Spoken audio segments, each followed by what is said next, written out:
Selamat pagi saudara-saudara yang dikasihi oleh Tuhan Yesus Kristus. Kita jumpa lagi hari ini Selasa 3 Oktober 2023. Mari kita awali hari ini dengan menyediakan waktu kita, membuka hati kita dan mengarahkan pikiran kita kepada Tuhan. Sebentar kita akan menerima berkat rohani lewat renungan yang berjudul Pekalah dengan sekelilingmu. Bacaan Alkitab diambil dari Injil Lukas pasal 14 ayat 12 sampai 14. Yang akan kita baca sekarang adalah Injil Matius pasal 25 ayat 40. Demikian bunyinya. Dan raja itu akan menjawab mereka, "Aku berkata kepadamu, sesungguhnya segala sesuatu yang kamu lakukan untuk salah seorang dari saudaraku yang paling hina ini, kamu telah melakukannya untuk aku." Saudara-saudara, bagaimana kira-kira perasaan kita bila berhasil menawar dan membeli sesuatu yang jauh dari harga standarnya? Tentu senangnya bukan main.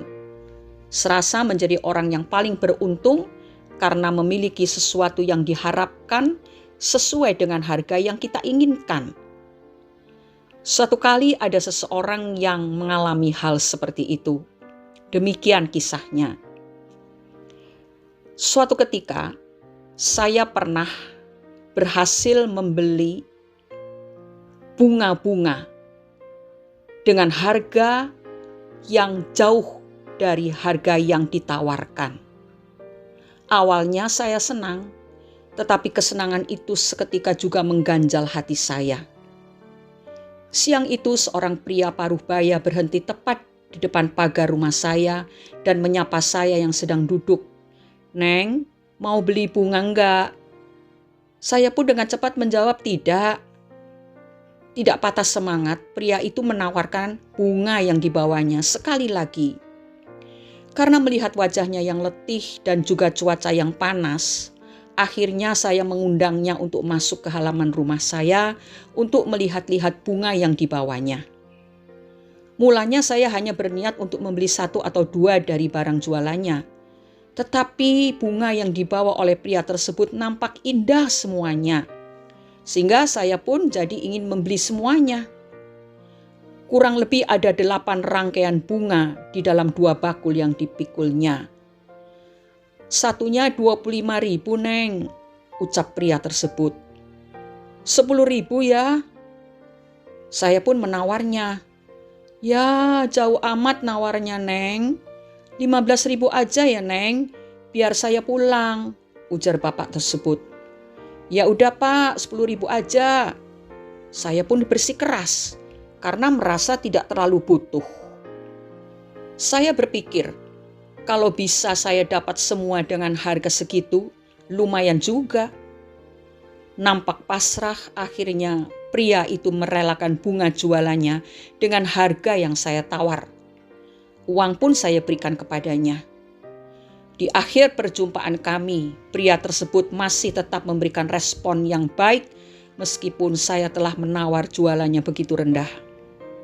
"Terima kasih ya, Neng, sudah membeli bunga-bunga yang saya bawa," kata pria tersebut dengan raut wajah kelelahan, namun bersyukur.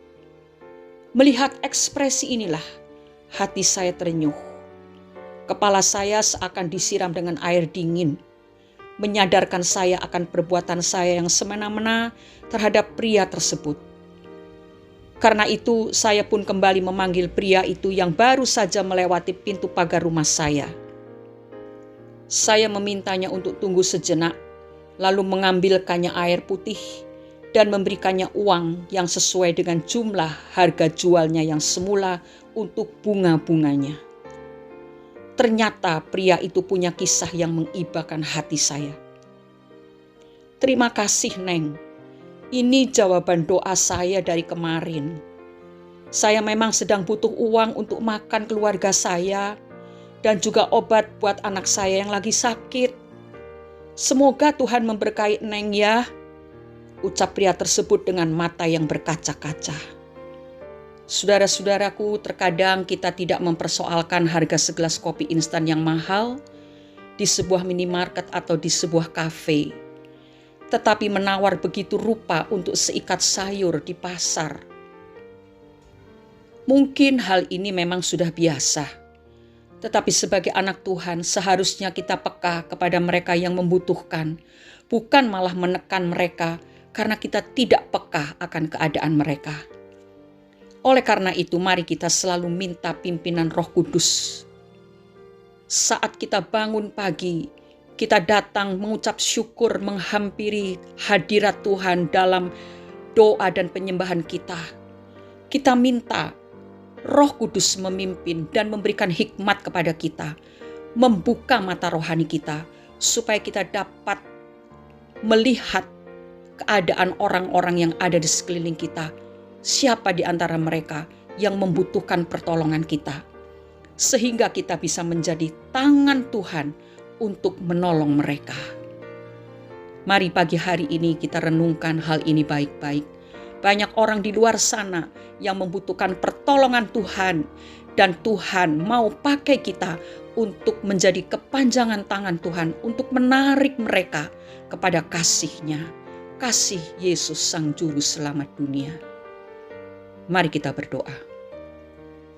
Bapa di dalam surga, kami bersyukur karena di kesempatan pagi hari ini kami sudah mendapatkan sesuatu yang begitu berarti dan berharga bagi kehidupan kami. Seringkali kami tidak memiliki kepekaan yang tinggi terhadap orang-orang yang ada di sekeliling kami. Seringkali mata hati kami hanya terbuka untuk kepentingan diri kami sendiri, Tuhan. Tetapi pagi hari ini kami mohon Roh Kudus yang adalah penolong kami, yang selalu bersama-sama dengan kami, mengingatkan setiap pribadi kami dan berbicara pada saat kami bertemu dengan mereka yang membutuhkan pertolongan. Inilah kami serahkan hidup kami supaya Bapa Surgawi bisa memakai kami sebagai alat yang berguna di tangan Bapa, yang menjangkau mereka yang dalam keadaan tertekan, dalam keadaan susah, sakit, dan dengan segala beban yang menindih hidup mereka. Terima kasih Bapa untuk peringatan yang Engkau berikan hari ini. Dan kami mau melakukannya karena kami mau menyenangkan hati Bapa. Di dalam nama Tuhan Yesus Kristus kami sudah berdoa dan mengucap syukur. Amin. Seringkali mata jasmani kita tidak bisa menangkap kebutuhan orang lain, tetapi Roh Kudus memberi kita mata rohani yang bisa melihat jelas apa yang dibutuhkan oleh sesama kita. Selamat beraktivitas saudara-saudara. Kita semua adalah alat di tangan Tuhan yang Tuhan pakai untuk memberkati orang-orang lain. Tuhan Yesus memberkati dan menyertai kita semua. Amin.